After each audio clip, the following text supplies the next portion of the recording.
పెళ్లి పుస్తకం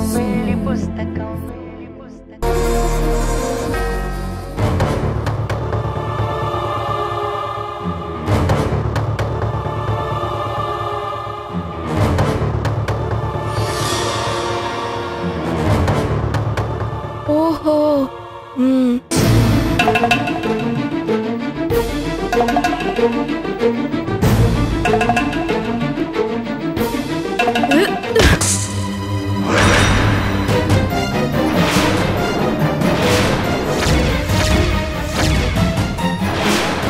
నిన్ను నా రూమ్ లోకి రావద్దని చెప్పాను కదా, అయినా ఎందుకు నా ప్రాజెక్ట్ ని టచ్ చేసావు?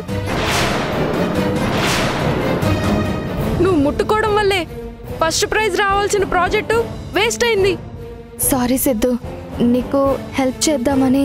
నేను నిన్ను అడిగానా? నాకు మా అమ్మ మాత్రమే హెల్ప్ చేయాలి, నువ్వు కాదు. ఏంటి సిద్ధు అలా మాట్లాడతావు? నా మీద ఎంత కోపం ఉన్నా నీ కన్న తల్లిని నేనే కదా. అమ్మ అన్న పిలుపు అలవాటు కాకపోయినా మమ్మ అని ప్రేమగా పిలిచేవాడివి కదా.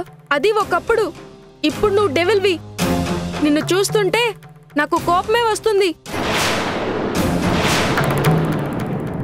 నువ్వు ప్రిపేర్ చేయడం వల్ల నాకు నచ్చిన స్నాక్స్, మా అమ్మ చీర అంటేనే కోపం వచ్చింది. అందుకే నువ్వు టచ్ చేసిన ప్రాజెక్ట్ని నేను బ్రేక్ చేశాను. ప్రాజెక్ట్ కాదు, ఈ మహాతల్లి బుర్ర బద్దలు కొట్టినా బుద్ధి రాదు. కన్న తల్లని చెప్పుకోవటం కాదు, అమ్మలా ప్రేమించడం నేర్చుకోవాలి. చేతులు కాలాక ఆకులు పట్టుకున్నట్టు ఇప్పుడు ప్రేమ చూపిస్తే ఎలా కరిగిపోతాడు? పుట్టినరోజు నాడే నువ్వేంటో, తల్లిగా నీ స్థానమేంటో సిద్ధూకి అర్థమైంది. ఇప్పుడు కొత్తగా ప్రేమలు ఒలకబోస్తే నమ్మేయడానికి నా కూతుర్లాగా వీడేం పిచ్చోడు కాదు. అమ్మమ్మ, నేను ఇంట్లో ఉన్నంతసేపు మీరు ఎక్కడికి వెళ్ళకండి. ఎవ్వరూ లేకపోతే ఈవిడే నా దగ్గరకు వస్తుంది, మాట్లాడాలని ట్రై చేస్తుంది. ఈవిడ ఇంట్లో నుండి వెళ్ళిపోతేనే కానీ మనమంతా హ్యాపీగా ఉండలేం. నువ్వు పో బయటికి, పో.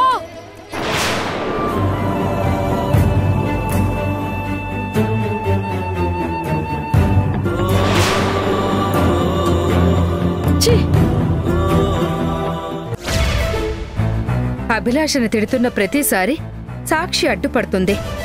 ఇంట్లో ఎవరికి ఆ పద్ధతి నచ్చడం లేదు. సాక్షి మంచి మనిషి, జాలిగుండే అని తెలుసు, కానీ మరి ఇంతగా మారిపోతుందనుకోలేదు. అంతా అభి చేస్తున్న మాయా. ఇన్ని రోజులు కళ్యాణ్తో సావాసం చేసింది కదా, మనుషుల్ని సులువుగా ఎలా బుట్టలో పడేయాలో బాగా నేర్చుకున్నట్టుంది. ఏం నేర్చుకోవడమో ఏంటో గాని ఆ మహాతల్లి అడుగుపెట్టిన క్షణం నుంచి మా ఇంట్లో మేమే జైల్లో బ్రతుకుతున్నట్టుంది. ఈ సమస్యని వీలైనంత తొందరగా పరిష్కరించాలి. ఏం చేయాలో మాకు తెలియక మీరేమైనా సలహా ఇస్తారని ఫోన్ చేసి రమ్మన్నాను. పరిష్కారం అంటే బహిష్కరణే.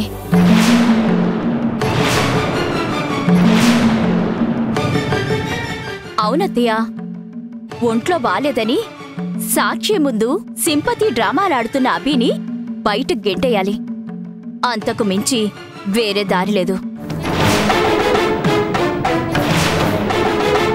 ఇంట్లో సాక్షి ఉందా? లేదు, మార్కెట్కి వెళ్ళింది. నందు కూడా ఏదో ఫోన్ వస్తే బయటికి వెళ్లారు. బావ మన పార్టీనే కాబట్టి ప్రాబ్లమే లేదు.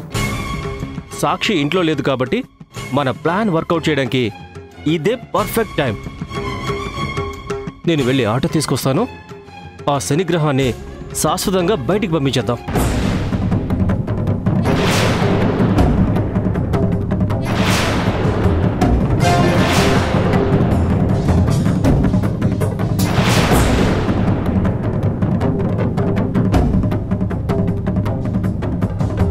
ఎందుకు ఆగిపోయావు మావయ్య? వెళ్ళు. ఆ డెవిల్ ఇంట్లో నుంచి వెళ్ళిపోవడమే నాకు కూడా కావాలి. ప్రతి విషయంలో నాకు పెద్ద డిస్టర్బెన్స్గా మారింది. నీకే కాదు సిద్ధు, ఈ రోజు నుండి ఈ ఇంట్లో ఎవ్వరికి ఏ డిస్టర్బెన్స్ ఉండదు.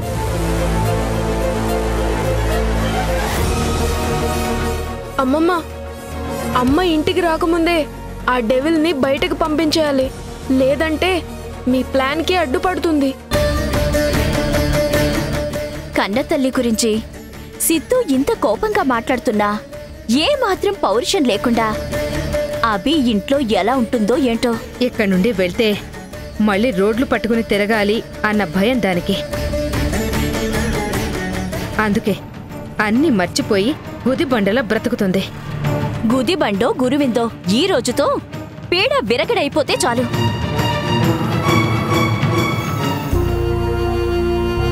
పెళ్ళంటే ఇష్టం లేదని ఆఖరికి సాత్విక్కి కూడా చెప్పలేకపోతున్నాను. అతనేమో ఫోన్ చేసి డిన్నర్కి రా మాట్లాడుకుందామని ఏదేదో అంటున్నాడు. నీ సమస్యకి సొల్యూషన్ తెలిసి కూడా నువ్వే ఏం చేయలేకపోతున్నావంటే నేనేం చెప్పగలను? నువ్వేదో చెప్పాలని కాదు గీతు, నా మనసులో బాధ, భయం ఎవరితో షేర్ చేసుకోవాలో తెలియక నీకు కాల్ చేసి మాట్లాడుతున్నాను. నువ్వు డిస్టర్బెన్స్ గా ఫీల్ అయితే ఇంకెప్పుడు నీకు కాల్ చేయను. ఏ తనుజ, నా గురించి మన ఫ్రెండ్షిప్ గురించి తెలిసి కూడా ఎందుకలా అంటున్నావు? నువ్వు నీ లవ్ గురించి చెప్తుంటే వినడం తప్ప నేను ఏ హెల్ప్ చేయలేకపోతున్నందుకు నాకే ఏదోలా ఉంది. నేనే ధైర్యం చేసి మీ అక్కకి చెప్పేస్తాను అంటే నువ్వే వద్దంటున్నావు. చందుతో ఫోన్ మాట్లాడుతున్నప్పుడు ఐ లవ్ యూ అని చెప్పినప్పుడు మా అక్క వినేసింది. అప్పుడు కూడా అక్కకి నా మీద డౌట్ రాలేదు. నేను నీతో మాట్లాడుతున్నాను అని అనుకుంది. అంత నమ్మకాన్ని బ్రేక్ చేస్తూ అక్కతో ఈ నిజం చెప్పడం నా వల్ల కావట్లేదు గీతు. అసలు మీ ప్రేమ గురించి చందు ఏమంటున్నాడు? ఇంకా త్యాగాల త్యాగరాజులా మాట్లాడుతున్నాడా లేదా మనసేమైనా మార్చుకున్నాడా? కొంచెం కూడా మారలేదు. చందుకి మా పెళ్లి జరగడం కన్నా నేను సంతోషంగా ఉండాలని కోరుకుంటున్నాడు. తన మాట వినడం కన్నా ఇంట్లో వాళ్ళకి రెస్పెక్ట్ ఇవ్వడమే ముఖ్యం అంటున్నాడు. ప్రేమ కోసం ప్రేమని త్యాగం చేయాలనుకునే అలాంటి వాడిని వదులుకోవడం నా వల్ల కావడం లేదు గీతు. ప్లీజ్ తనూజా, బాధపడొద్దు. నిజమైన ప్రేమ ఎప్పటికీ ఓడిపోదని చెప్తారు.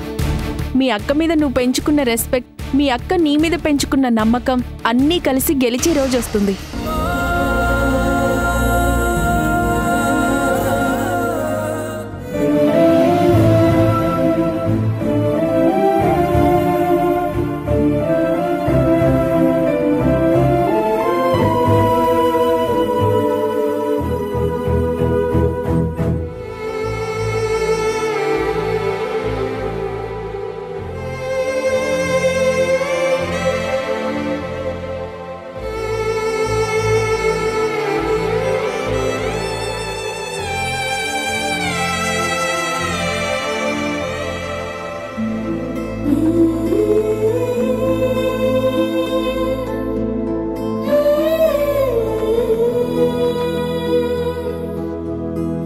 సిద్ధు నా కోసం కొన్న మొదటి బహుమతి ఇంకా ఇంట్లోనే ఉందంటే వాడి మనసులో ఏదో ఒక మూల నా మీద ప్రేమ ఉందేమో.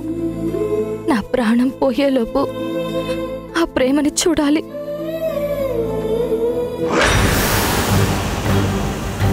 అన్నా, నువ్వు ఇక్కడే వెయిట్ చేయి. ఒక ఆవిడ వస్తుంది, తీసుకెళ్ళి బస్ స్టాండ్లో డ్రాప్ చేయి. సరే సార్.